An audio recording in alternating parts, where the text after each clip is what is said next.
आखिर क्यों दिया कश्यप ऋषि ने भगवान शंकर को अपने पुत्र के मस्तक काटने का श्राप। कहते हैं कि इंसान का वर्तमान उसके पिछले कर्मों पर और भविष्य वर्तमान कर्मों पर आधारित होता है, लेकिन यह बात केवल इंसानों पर ही नहीं अपितु भगवानों पर भी लागू होती है। हमारे पुराणों में अनेक ऐसी कथाएं हैं जब भगवान द्वारा अतीत में किए गए अनुचित कार्यों के कारण उन्हें आने वाले समय में कष्ट उठाने पड़े। ऐसी ही एक घटना भगवान शंकर से संबंधित है, जब उन्हें कश्यप ऋषि द्वारा दिए गए श्राप के कारण अपने ही पुत्र गणेश का मस्तक काटना पड़ा।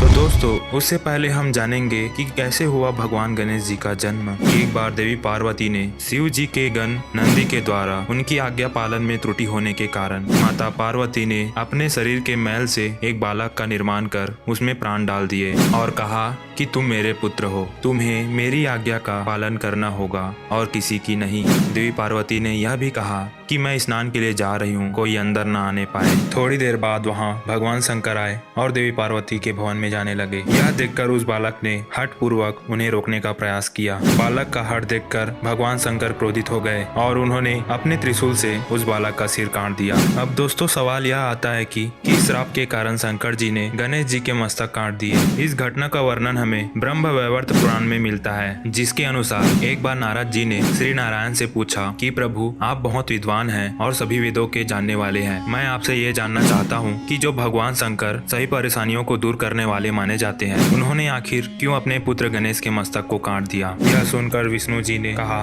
नारद, एक समय की बात है जब शंकर जी के गण माली और सुमाली देवता सूर्य के साथ युद्ध कर रहे थे। तब शंकर जी क्रोध में आकर सूर्य देव पर त्रिशूल से प्रहार कर दिए। वह तुरंत रथ से नीचे गिर पड़े। जब कश्यप जी ने देखा कि मेरा पुत्र मरने की अवस्था में है, तब वे उसे छाती से लगाकर फुट फुट कर विलाप करने लगे। उस समय सारे देवताओं में हाहाकार मच गया। चारों ओर अंधकार छा जाने से सारे जगत में अंधेरा हो गया। तभी तपस्वी कश्यप जी ने शिव जी को श्राप दिया और बोले, जैसा आज तुम्हारे प्रहार के कारण मेरे पुत्र का हाल हो रहा है, ठीक वैसे ही तुम्हारे पुत्र पर भी होगा और तुम अपने ही त्रिशूल से अपने ही पुत्र का मस्तक काटोगे। यह सुनकर भोलेनाथ का क्रोध शांत हो गया। तो दोस्तों, इस श्राप के चलते भगवान शंकर ने अपने ही पुत्र का मस्तक काट दिया। दोस्तों, अगर वीडियो अच्छी लगी हो तो कमेंट में हर हर महादेव जरूर लिखिएगा और मिलते हैं नेक्स्ट वीडियो में। तब तक आप अपने धर्म और संस्कृति से जुड़े रहिएगा।